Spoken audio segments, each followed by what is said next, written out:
This is a superb old oak tree.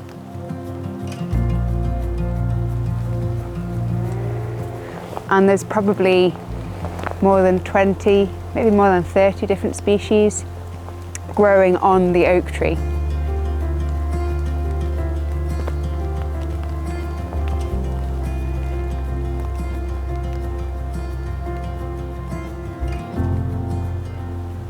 These trees are absolutely incredible. The life that they're supporting, and this is like the lower sort of plant life, and that's your baseline biodiversity.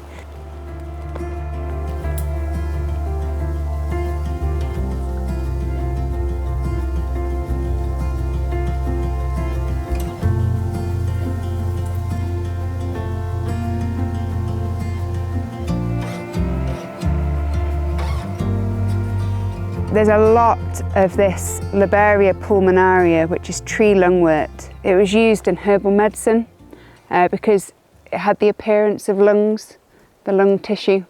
So they used it for things like treating bronchitis. So yeah, there's a lot of tree lungwort. There's also some other lichens here. There's probably 1, 2, 3, 4, even this white colour here, that's not the bark of the tree, that's another lichen. So there's probably 5 different lichens just in this one little cluster here. And then we come on to the mosses. So there's a variety of different colours and different shapes. Some look like feathers. It's such a tactile place, and you do want to reach out and feel it. It's kind of springy, it sort of knows where it wants to be, and yeah, it's sort of, yeah, it's a lovely feeling. It's kind of damp, yeah, it's just quite fun to put your hand on.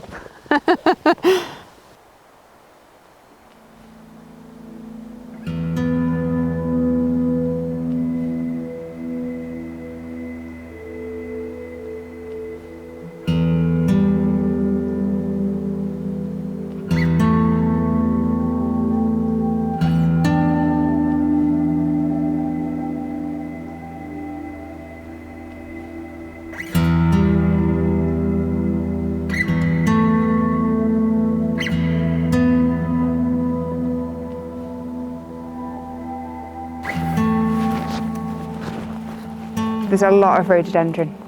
So rhododendron is an invasive non-native species. Unfortunately, it's our fault.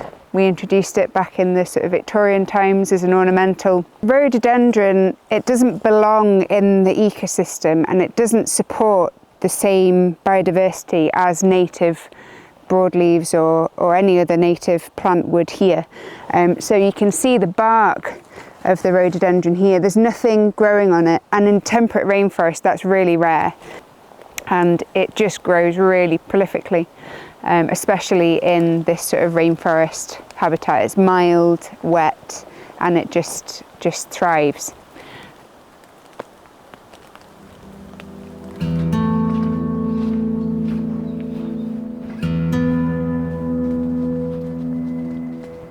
We're in an area that is out with the reserve, probably some of the densest rhododendron that I've ever seen.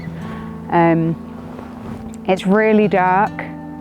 There's really nothing in here except for rhododendron and a few trees that were maybe already established but are really struggling to compete. So this is really as bad as it can get.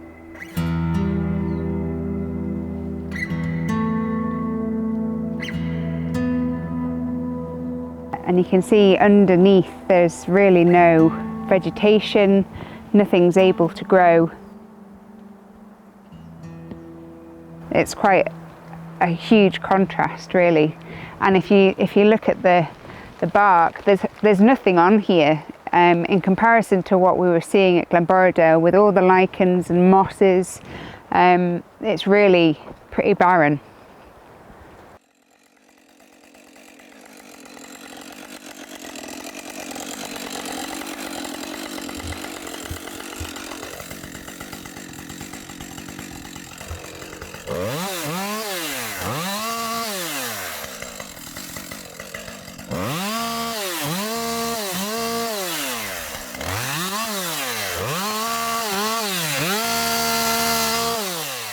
So we've got a squad of guys in tackling the roddies at the moment. So they're clearing the whole reserve this winter. Rhododendron is really prolific, it's really hardy. If you just cut the bush and leave the stump, it'll just resprout. So the guys are applying some herbicide directly to the stump, which then is absorbed into the root system and kills the plant and stops it from regrowing. It's part of a constant effort really, but it should only really be this bigger project once, and then we can keep on top of it for the years afterwards. So ideally we've got these guys in that this is what they do and they're really good at it, really efficient, and they can do the big clearance job, and then every year after this we'll be doing kind of follow-up treatment and making sure any seedlings are pulled as they establish rather than letting them develop to mature bushes.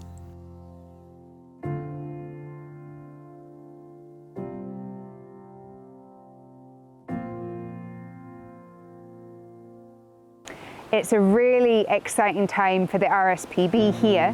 We've just purchased a new reserve, which is 6 times the size of this one. Similar habitat, similar challenges and threats, but just a much bigger scale. So the opportunity is fantastic to be able to really increase our impact. It's a landscape scale issue, so we don't just need to look at clearing the reserve, we need to try and work with neighbours to clear it from a wider area. It's also a great opportunity to build sort of our presence and what support we can give in the area to try and help facilitate other landowners and managers to sort of move in the same direction of removing rhododendron and thinking about sort of how important rainforest habitat is for this part of the world.